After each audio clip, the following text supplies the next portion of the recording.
भिवू नको, मी तुझ्या पाठीशी आहे, असं श्री स्वामी समर्थजी म्हणून गेले. म्हणजे जिथं प्रकाश असतो ना तिथं अंधार नसतो. भीती आणि विश्वास एकत्र राहू शकत नाही. पॉझिटिव्हिटी आणि निगेटिव्ह एकत्र राहू शकत नाही. बऱ्याच वेळा पॉझिटिव्ह होतो, निगेटिव्ह होतो, पॉझिटिव्ह होतो, निगेटिव्ह होतो. नाही, मोटिवेशन नाही, डिसिप्लिन, शिस्तीने तुमच्या आयुष्यात तुमचे हेल्थ सुधरल, तुमच्या घरातले नातेसंबंध सुधारतील, तुम्ही अशक्य काम शक्य करून दाखवू शकतात.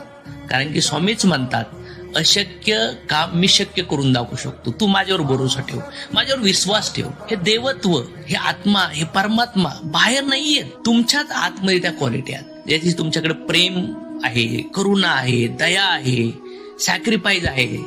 जेव्हा तुम्ही पॉझिटिव्ह व्हायब्रेशन मध्ये जिंदगी जगायला लागतात त्यावेळेस निगेटिव्हिटी येऊच शकत नाही. कारण की जिथं ज्ञान आहे तिथं अंधार येऊच शकत नाही. पण जिथं अज्ञान आहे ना तिथं भीती असन, अविश्वास असन, कंपॅरिझन असन, निंदा असन, लोकातले द्वेष बघणं असन.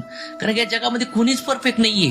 ह्या जगामध्ये आतापर्यंत सुख आणि दुःख दोन्ही पण तुम्हाला भेटलं. आज पण सुख दुःख भेटते, उद्या पण भेटणार आहे.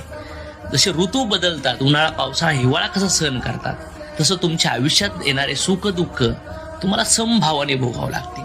कारण की मन समुद्रासारखं आहे आणि विचार लाटासारखे, आणि त्या लाटाचं आयुष्य फार नसतं. त्याच्यामुळं पॉझिटिव्ह आणि निगेटिव्ह विचाराचं पण आयुष्य जास्त काळ नसतं. कुठलीही परिस्थिती असू द्या निघून जाईल.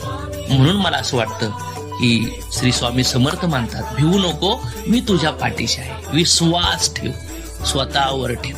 तू स्वतःवर विश्वास ठेवला ती सगळी दुनिया तुझ्यावर विश्वास ठेवायला तयार.